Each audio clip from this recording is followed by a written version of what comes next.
नमस्कार। चलिए आज की कुछ बड़ी खबरों के पीछे की पूरी कहानी को थोड़ा आसान भाषा में समझते हैं। तो चलिए सीधे पहले सवाल पर आते हैं। आखिर ऐसा क्या हो गया कि इंडिया के एक पड़ोसी देश ने अचानक से यूट्यूब, फेसबुक, इंस्टाग्राम जैसे बड़े प्लेटफॉर्म्स को ही बंद कर दिया। मतलब ये काफी बड़ा कदम है और इसके पीछे की वजह काफी दिलचस्प है। जवाब है नेपाल।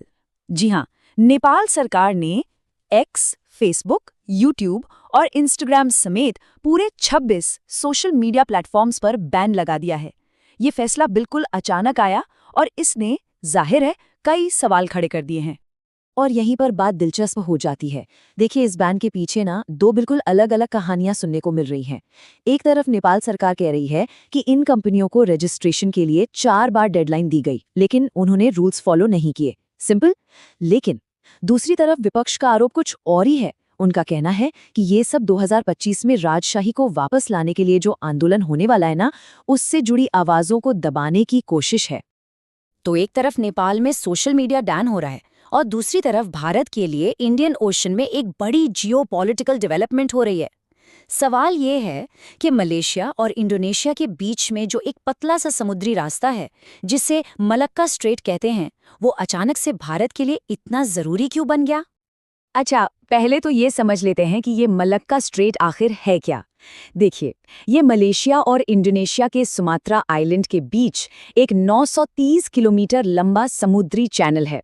बेसिकली ये इंडियन ओशन को पैसिफिक ओशन से जोड़ता है और इसी वजह से ये दुनिया के सबसे बिजी मतलब सबसे व्यस्त शिपिंग रूट्स में से एक है। और अब आती है वो खबर जिसने इस पूरे मामले को सुर्खियों में ला दिया। सिंगापुर ने ऑफिशियली प्रपोज किया है कि भारत इस जरूरी वाटरवे की जॉइंट सिक्योरिटी पेट्रोल का हिस्सा बने। ये एक बहुत बड़ा स्ट्रेटेजिक ऑफर है। जरा सोचिए, इसकी अहमियत कितनी ज्यादा है। ये नंबर्स खुद बताते हैं। दुनिया का लगभग 50% आधा सी ट्रेड और एशिया का 70% ऑयल इंपोर्ट इसी एक रास्ते से होता है। अभी तक इसकी सिक्योरिटी इंडोनेशिया, मलेशिया, सिंगापुर और थाईलैंड मिलकर करते हैं। तो अगर भारत इसमें शामिल होता है, ये इस पूरे रीजन में भारत के बढ़ते प्रभाव का एक साफ संकेत होगा।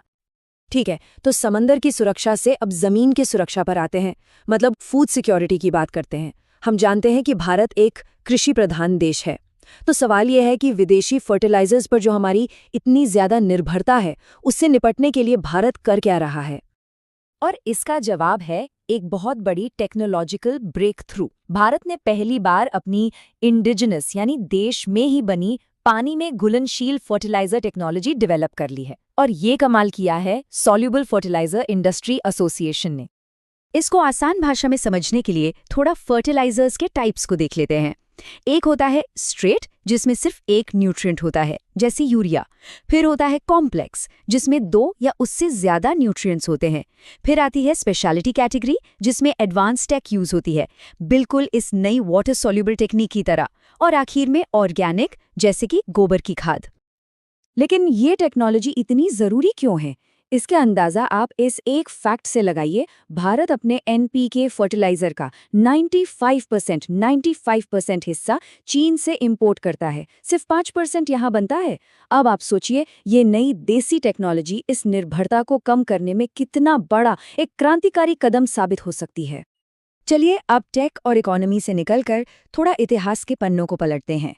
एक नई किताब आई है जिसने एक पुरानी बहस को फिर से जिंदा कर दिया है। सवाल ये है कि ऐसी कौन सी विवादास्पद ऐतिहासिक घटना है जो इस नई किताब का सब्जेक्ट है। ये किताब है the Chola tigers, the Avenger of Somnath, और इसके लेखक हैं जाने माने ऑथर अमीश त्रिपाठी। अमीश को हम उनकी माइथोलॉजिकल और हिस्टोरिकल फिक्शन के लिए जानते हैं। तो ये किताब उस दौर की कहानी है जब 1025 ईस्वी में महमूद गजनवी ने सोमनाथ मंदिर पर हमला किया था। कहा जाता है कि इसके बाद चोल वंश के राजा राजेंद्र चोल ने गजनवी के खिलाफ एक अभियान शुरू किया था। लेकिन इतिहासकार इस अभियान की डिटेल्स पर एक मत नहीं है, और यही चीज इस किताब को और भी दिलचस्प बना देती है। इतिहास से वापस आज के हकीकत पर आते हैं। एक ऐसी स्कीम जो करोड़ों लोगों की जिंदगी पर असर डाल सकती है। सवाल यह है कि ग्रामीण भारत में फाइनेंशियल सिक्योरिटी, खास करके बीमा की पहुंच बढ़ाने के लिए सरकार की नई स्कीम कौन सी है? इस स्कीम का नाम है बीमा विस्तार योजना। ये IRDI यानी insurance regulatory and development authority of India की एक पहल है और इसे दिसंबर में लॉन्च किया जाएगा। इसका मकसद बिल्कुल साफ है, गांव-गांव तक बीमा कवरेज पहुंचाना। तो सवाल उठता है कि ये काम कैसे करेगी। देखिए, इस एक स्कीम के अंडर लाइफ, हेल्थ, एक्सीडेंट और प्रॉपर्टी सब कुछ कवर होगा। और सबसे जरूरी बात, सबके लिए एक ही यूनिफॉर्म प्रीमियम रेट होगा, कोई झंझट नहीं। इस काम में LIC के साथ 26 और बीमा कंपनियां भी शामिल है। और हेल्थ कवर कितने का मिलेगा? पूरे 5 लाख रुपए का। सोच के देखिए, ये ग्रामीण परिवारों को मेडिकल इमरजेंसी के फाइनेंशियल शॉक से बचाने में एक बहुत बड़ा कदम हो सकता है। और अब आखिरी मुद्दे पर आते हैं, एक ऐसा मुद्दा जो हम सबके भविष्य से जुड़ा है, पर्यावरण। यहाँ एक बड़ा पॉलिसी शिफ्ट होने जा रहा है। अब से भारत में नए प्रोजेक्ट्स का एनवायरमेंटल इम्पैक्ट यानी पर्यावरण पर असर कौन चेक करेगा? जवाब है सरकार द्वारा सर्टिफाइड प्राइवेट एनवायरमेंट ऑडिटर्स। हाँ, आपने सही सुना।